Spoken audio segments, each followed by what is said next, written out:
Welcome to A Slob Comes Clean, the podcast. I'm Dana White. I blog over at aslobcomesclean.com. That's where I share my personal deslobification process.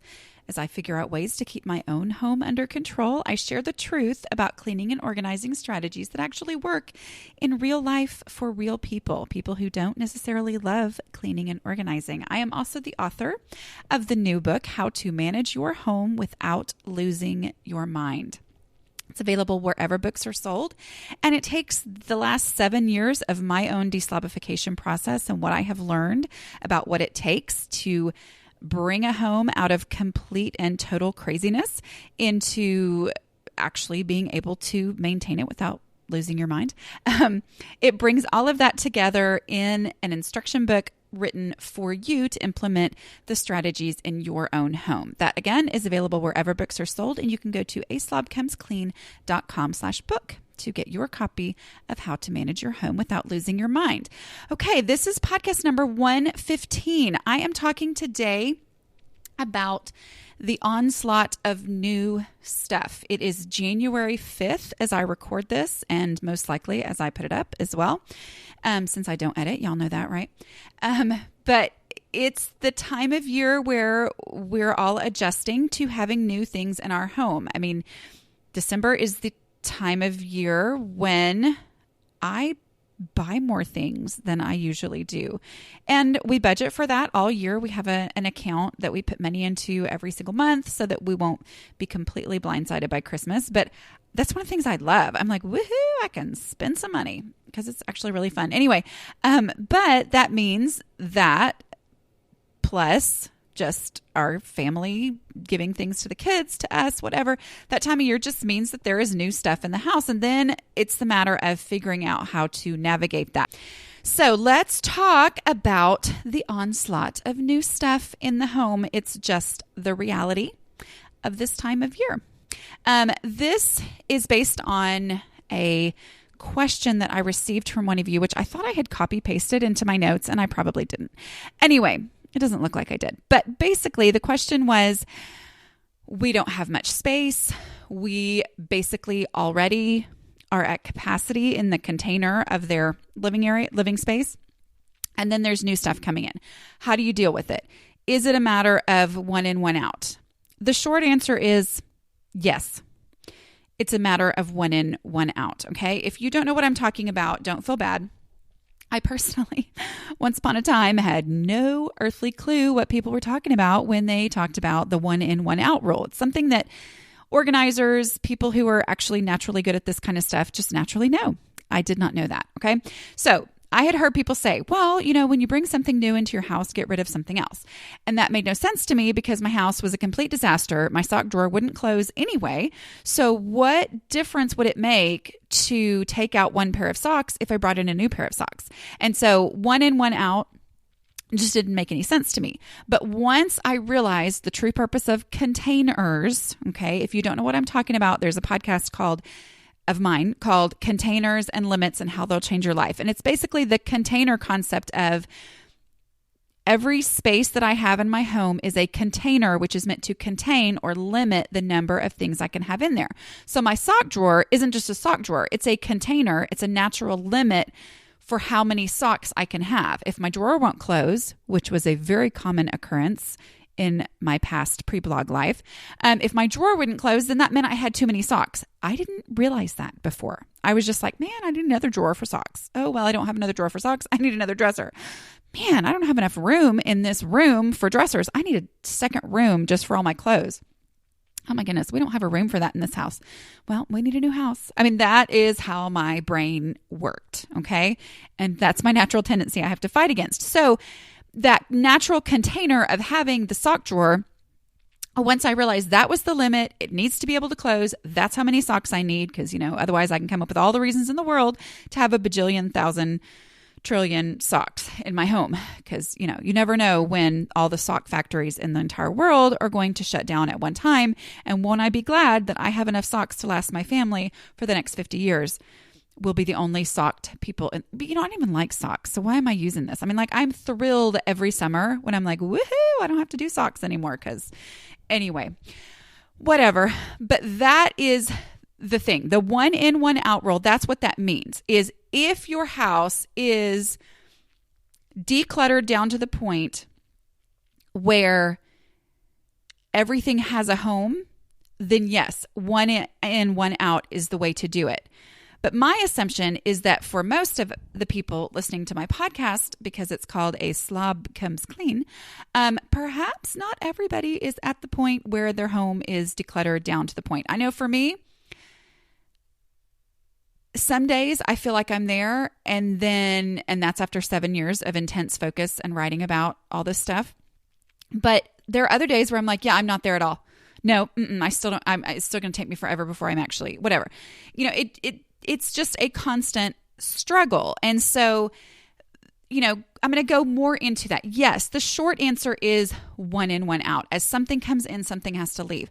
But there's other things that are kind of a natural benefit of just that natural focus that happens at this time of year. I mean, this is January. This is the time when people are like, okay, I'm going to change. And it comes from that onslaught of new stuff and feeling like, oh my goodness, where am I going to put this stuff? I'm already overwhelmed. And it makes you focus on the spaces that already are disorganized or don't, are overflowing with stuff or whatever.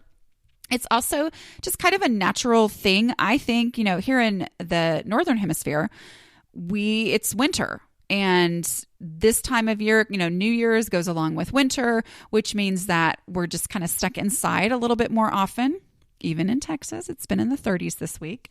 But, that just it all just naturally goes together that it makes me focus on my home. It makes me see things in a way that I maybe don't through the normal hustle bustle of my life. So it just it's a good time for me to think about things and use that natural desire to declutter and the need to deal with the onslaught of new things, put those things all together to hopefully help my home benefit for the rest of the year. Okay. So, one of the benefits of this time of year being a great time to declutter is that the 1-year test is really obvious. Now, I do not use this as my main decluttering thing. I have 2 decluttering questions. Number 1, if I was looking for this item, where would I look for it first? Going on instinct. Number 2, if I was looking for this item, would it ever occur, or if I needed this item, would it ever occur to me that I already had one? Meaning, would I even look for this? Anyway, those are my 2 decluttering questions. I go on and on and on about them in other podcasts, but,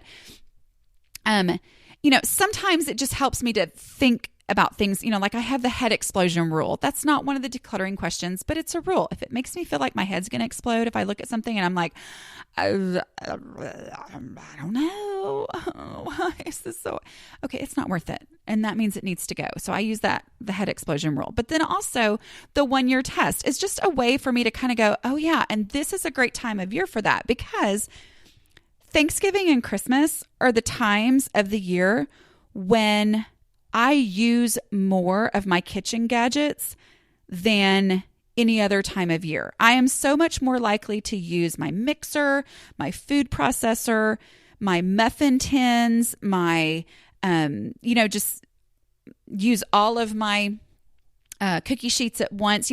I'm just so much more likely, because it's just a naturally cooking focus, special occasion focus. If there's a special serving tray that you do use every Thanksgiving but no other time, this just is a good time of year to go, okay, have I used this in the last year? Because, a year, that's one of the things I talk about with the 1-year test. I lived over in Thailand for 2 years, between college and when I married my husband. And one of the things, we did a lot of, culture shock kind of training and stuff, because it's a very real thing when you move to another culture. Doesn't have to be to the other side of the world. Sometimes it's just moving to a new city or a new state. It's real. It's shocking. Yeah, that's why they call it culture shock. Anyway, that they talked about letting yourself have a year, and how much better things are going to get after a year. I think my dog is about to bark because she's run into the door. But anyway, but after a year, things will get better, because that when you go through a year, you've been through all of the major holidays.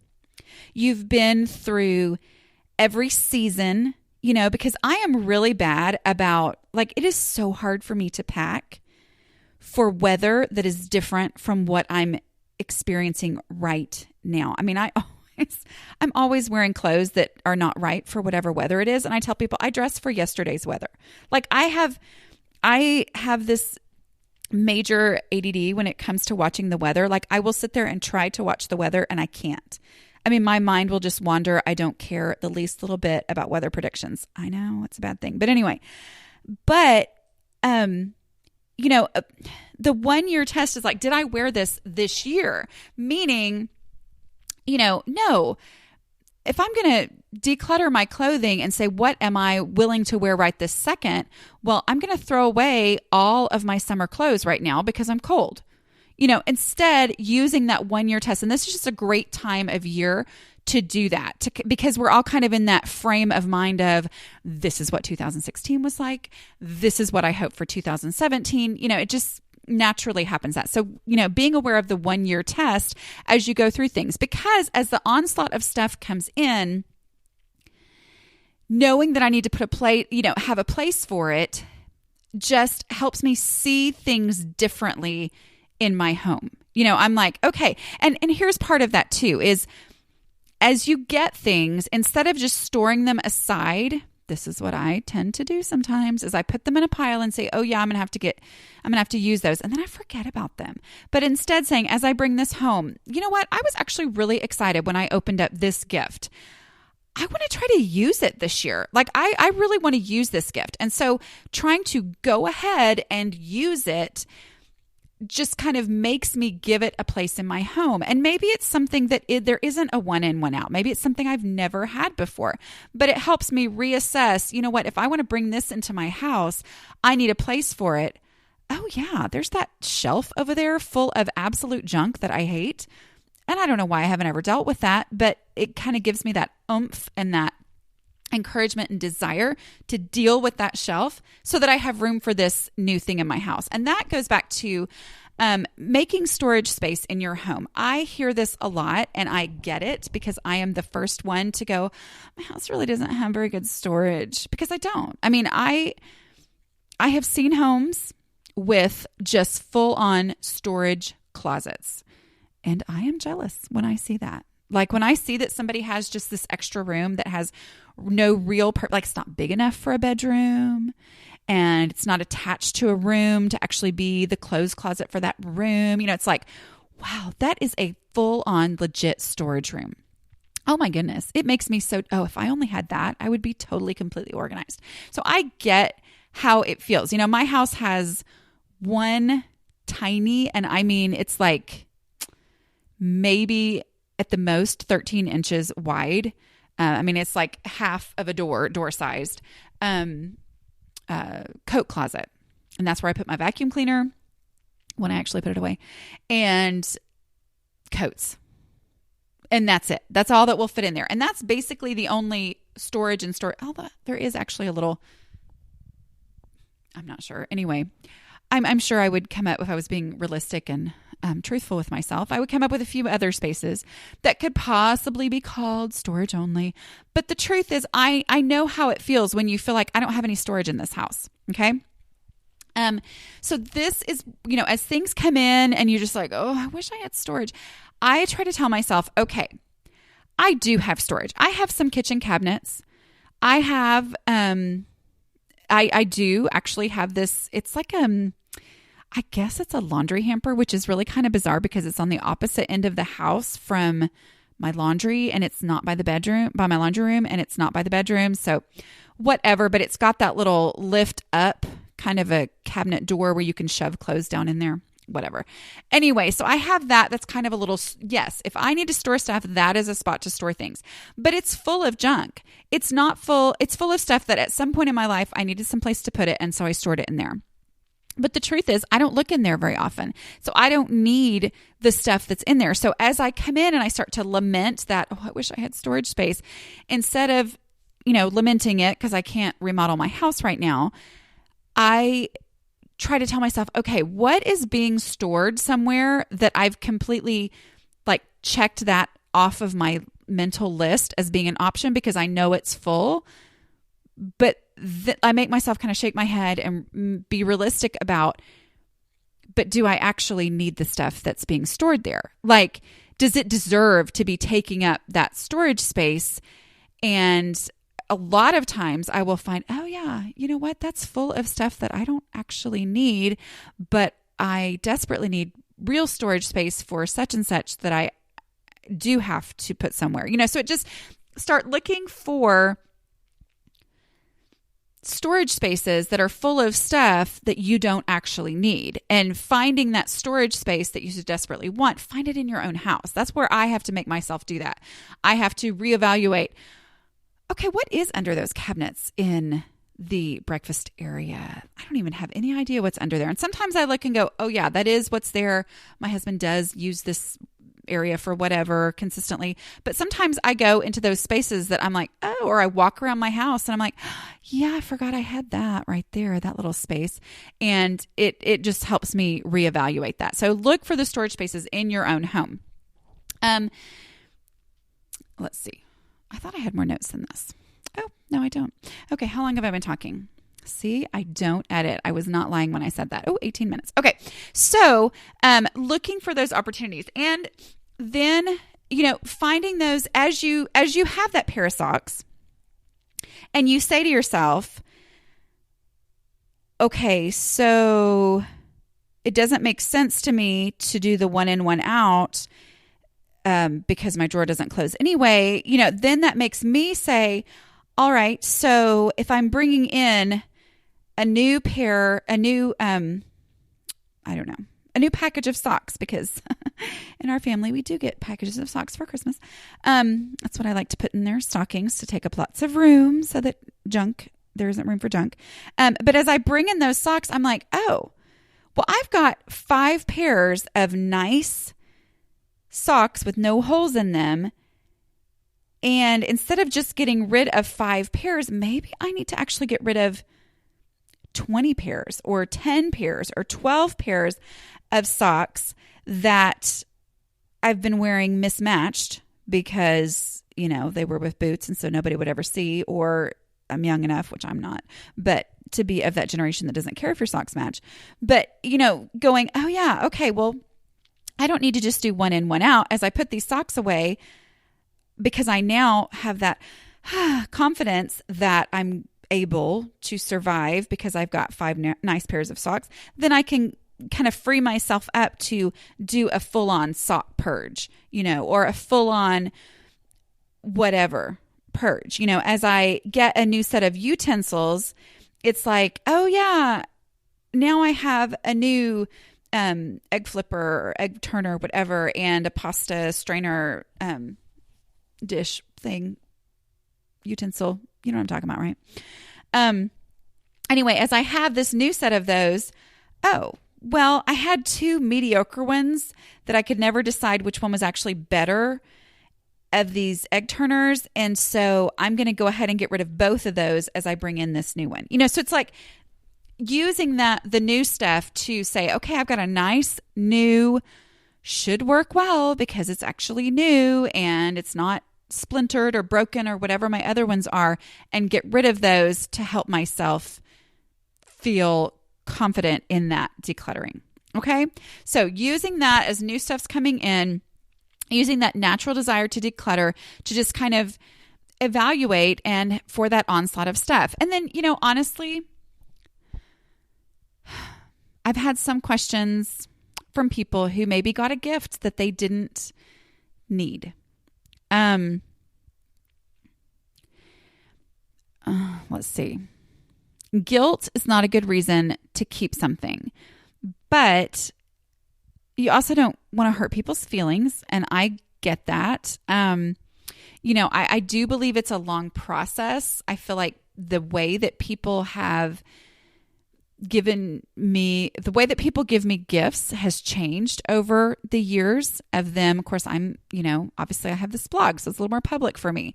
But as they realize how hard it is for me with clutter, and guilt and all those kind of things. Because you have to realize some people don't feel guilty about this stuff. I mean, some people get a gift and they're like, oh, okay, I'm going to return it.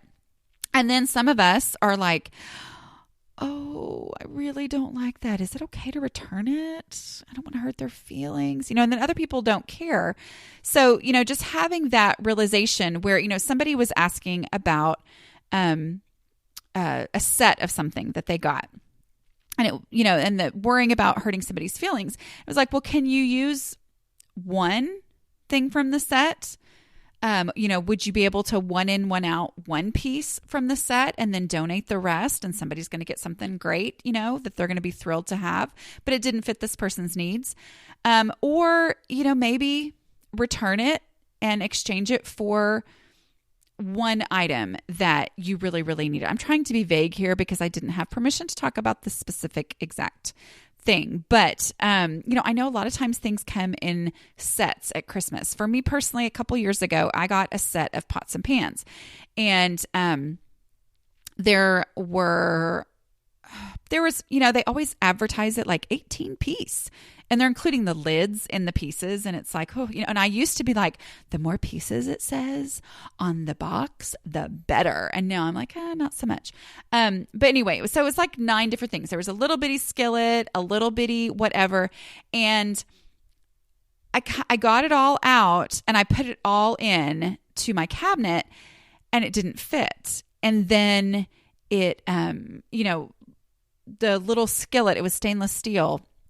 And I would burn everything in it. And we also didn't really need a little bitty skillet. And so it's just kind of this, we don't really need all this. But I just went ahead and kept the things that I liked. Like from that set, I have a pasta pot that I absolutely love. It's the perfect size. It's not too big. It's not too small. And I still have I think I have one other item from that, but I can't remember. No, I think actually that's all that it is. I think I tried to keep the medium or the bigger for that set skillet for a long time and eventually got rid of it because I burned everything in it too. But, I still have all the happy memories from receiving that set of dishes with the one item that I actually use from it in there. And then somebody else who is more coordinated or better at cooking with stainless steel and not burning things, they got some great things in a donate box. I mean, that's kind of me feeling that freedom to let things go. But I still have all the same happy feelings. I'm just as thankful for having received that pot. If somebody's over here and I pull out that pot, hey, this is the one that you gave me. It all produces all those same feelings without me feeling like I had to keep every last item in there that I didn't actually need. Okay. All right. So thank you for joining me. And again, this was podcast number 115. If you would like to connect with me on social media, over on Facebook or Instagram or Twitter or basically anywhere except Snapchat. I don't do Snapchat. Anyway, but you can go to aslobcomesclean.com/connect. And you will find links to all of my social media channels there. I also, there are show notes, and you can get to those show notes at aslobcomesclean.com/podcasts with an S. Don't forget too that we do now have a very active and very lovely, completely closed Facebook group that is a benefit exclusively for those who are patrons of the show. If you want to find out what it means to be a patron of this show, go to patreon.com/A Slob Comes Clean. I will also put that in the show notes, but that's patreon.com/A Slob Comes Clean, all, together without spaces. Anyway, if you would like to find out how to become a patron so that you can join that super secret and safe Facebook group, so that you can be encouraging to others and they can be encouraging to you, just go to patreon.com/A Slob Comes Clean. Okay, I will talk to you guys next week. Bye.